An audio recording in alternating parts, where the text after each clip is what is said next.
And the last thing Hannah does is that she keeps her promise to God. Verse 19 says, they rose early in the morning and worshiped before the Lord. Then they went back to their house at Ramah. And Elkanah knew Hannah his wife, and the Lord remembered her. And in due time Hannah conceived and bore a son. And she called his name Samuel, for she said, I have asked him of the Lord. And the man Elkanah and all his house went up to offer to the Lord the yearly sacrifice and to pay his vow.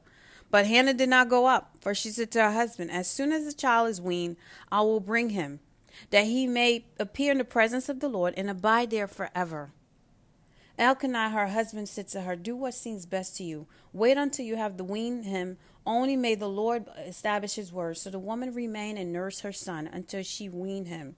And when she had weaned him, she took him up with her, along with a 3-year-old bull, an ephah of flour, and a skin of wine. And she brought him to the house of the Lord at Shiloh, and the child was young. So that's 1 Samuel 19, verse 24. Why was this important? Too often people make promises to God and they do not honor it. And the Bible talks about that. It's better for you to never have made a promise than to make a promise to God and don't honor it. So one of the things I do is I don't make promises to God. I do not say, Lord, if you get me out of this situation, I'll do X, Y, Z, because I know I probably won't.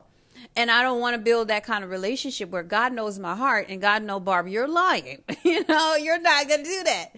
So I rather not make any promises to God. But if you do make a promise to God, you better honor it. You better honor it. You better make sure you follow through whatever commitment you made. Some people, they say, well, God, if you give me this job, I'm going to tithe all the time. And as soon as the job starts, they forget all about that. And then they wonder why they get fired. Because when you make a promise to God,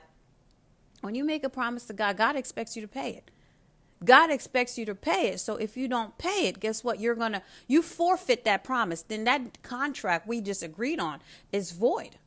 So I've learned I don't make any promises to God. And if you are a person who tend to try to make promises and hope that your prayers will be answered more clearly or rapidly, shame on you, because you should not be making any promises to God that you cannot honor.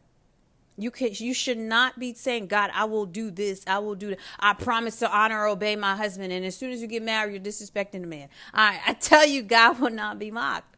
God will not be mocked. So do not make promises to God. But if you do, make sure you honor it, because if you don't, you will lose what you just asked for. A lot of people will tell you they probably don't make the connection. Like, why did I lose my